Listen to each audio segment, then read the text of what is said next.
Welcome to your doom, says the Doom Turtle. Welcome, everyone, to the review of the T95, the Tier 7 American Super Heavy. I mean, Tank Destroyer. That wasn't real life. We are going to take a look at this beautiful T28 with extra tracks. The T95 is nothing to be messed with. It is a very strong vehicle, bot meta, and it does deserve to regain its title as such. What does the Doom Turtle get that we may call it as such? Firepower has a fantastic gun with an AP standard shell of 750 damage per shot at 270 millimeters of penetration on its standard. So then you go to AP CR 680 and 325. Then the HE, woohoo, 1010 damage. If you can slap an HE, boy, that is a return on investment. That is pristine. Amazing. Now, well, obviously it doesn't have great shell velocity on these rounds, which is fine because you're not usually that far away. The load time, 18 seconds base, I think got it down to like just over 15 seconds. The average DPM is what, 2500 base. Pretty decent for the fact that it's carrying a 155 millimeter gun. Though, this is where you also may choose the top gun on the T28 to give yourself better dispersion and better DPM. And you sacrifice some penetration. It's 12 millimeters. No, sorry. That's a lot more millimeters. You sacrifice penetration, but you gain a lot more DPM. 32 millimeters of pen, and you get more DPM. Which could, in a sense, help, but you just run the gun. So, back to the statistics. 5 degrees of gun depression, pretty aim time 3 seconds. And it's got a whole armor upgrade, 305 millimeters of armor. Most of the vehicles you will see in Tier 7 will not penetrate you. They will not. I mean, you're at your, like, on the superstructure, you're literally 400 millimeters. 700 on the mantlet. I mean, you can penetrate the gun itself, which is fun to do. The lower plate is also pretty troll, 260, 238, 237. So it's still possible, but it's not the weakest thing that is on your vehicle. The turrets, cupolas on there are what you want to shoot at, and then you also have these 3 little viewports that are very weak, and you can actually penetrate with high explosive. So that's just something that you need to look out for when you're facing it / when you're playing it, to try to do what you can to, wiggle and protect yourself from getting penetrated with high explosive. All right, so what is the negatives of it? Oh boy, it's slow. It is slow as hell. 20 kilometers per hour. 10 in reverse. Turning speed of 22 degrees per second. Now remember, this is all base statistics. What I equipped it with, and I highly recommend as the best way to do so, is to simply put on ammo rack for your reload to get your DPM up, tracks, and turbo. Why tracks and turbo? When you do apply tracks and turbo, because I'm gonna pull up the 110 GMC because it's got the same traverse rate, a little bit faster back, but you get your traverse speed up to 26-ish. Now it's more like 24, 25, but I also trained tracks, traverse, the 4% traverse buff for my crew because it is so slow. So that way you also get an additional buff on traverse. You need it.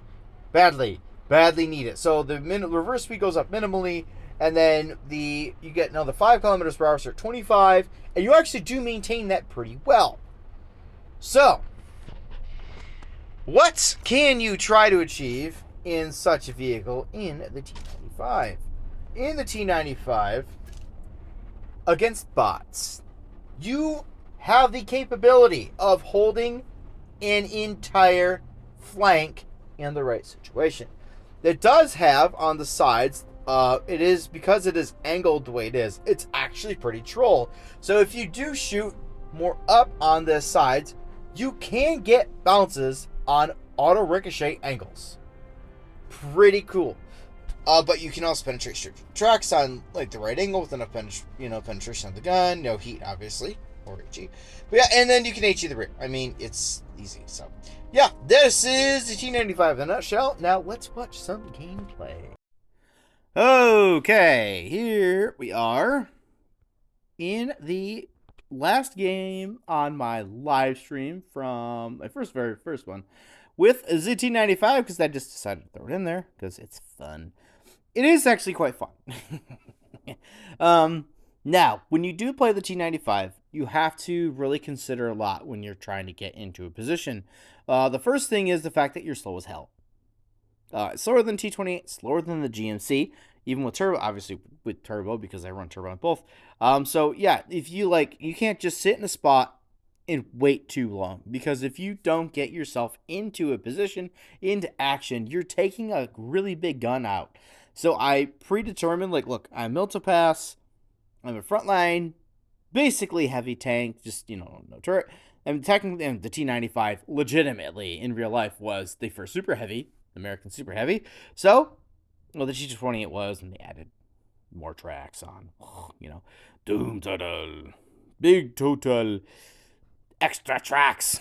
So, I'm going to mosey my way up to the front, and we're going to start just absolutely pounding on the enemy here.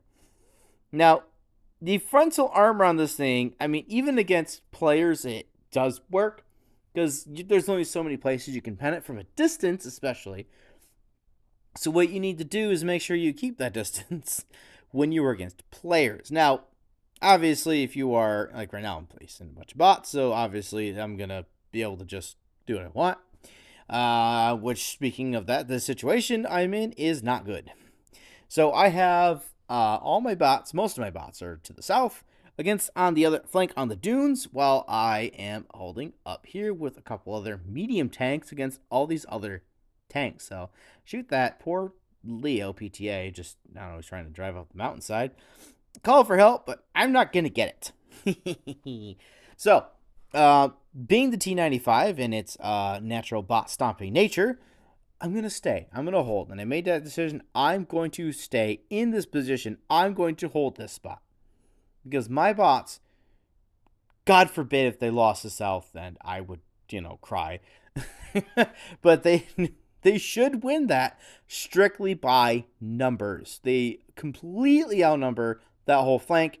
And then I also have tank destroyer support behind me, with those two tank destroyers positioned just before the dunes. So they have shots as I creep down this way. So I'm actually going to get some good assistance out of this game too. So obviously the E75s are here, so I'm just going to pop shots into that. Fun fact about the E75 bot meta is it typically has the 10.5 centimeter. Yeah, so it doesn't have a great gun. Thank you for giving me a tank that just, I know I can bounce shots easily. And then that was, yeah, I think that was M103 that hit me. But yeah, the M103 usually does have the top gun, so that becomes a higher priority target. Very much so. Very, very, very good gun. I really want to run that line. I'm not going to, now that all the other tonks have been released. Yeah, see, I take all my aim off the E75. One hopes that the other tank destroyers will take care of it, but I know that this M103 is a actual threat because of the gun, because of the penetration, especially on the heat pen. It's a concern of mine, so I'm going to take advantage of it. Okay, now, when you want to usually use the big bop the 100, the 155. But if you want a little more DPM, you can sacrifice penetration, but you get and you gain dispersion. It has a lot less dispersion. The 120 millimeter from the T20 is not a bad option in all reality for this, especially if you find yourself in situations like this a lot, continuously getting those shots off, because then you have like an 8-second reload, I think, or just about an 8-second reload with that gun, and it's actually it's a very usable gun. And that's why, like, I chose to grind this time I did. This was right after the M51HV event. I was low on resources, low on global XP, so I'm like, man, grinding's gonna suck because I don't have global. So what do I do? Well, obviously, what anyone do? You find a line that you're almost there, and you don't. The gun is fine until you don't suffer that much. So that's why I chose this line. So yeah, the stock grind isn't even that bad. Especially like your stock engine, stock tracks. I mean, what are you worried about stock? Because it's already slow as hell. You're going to run turbo anyway in tracks. You should. Highly recommended. Because it's so slow. It doesn't turn very fast. But because of that, you don't need to worry about the engine so much. You could honestly not have the engines and just straight up grind if you really don't want to take the extra like 40,000 out of your grind. But either way, so I did not think this was a bad grind. And I actually ended up, because they fixed the ratings, I ended up on a 99.9 rating with it. So that was very nice to see that. Yeah, so this game's GG's at this point. They obviously, like, if they would have held better, they could have like won on points potentially, but whatever. So the T95 is quite good.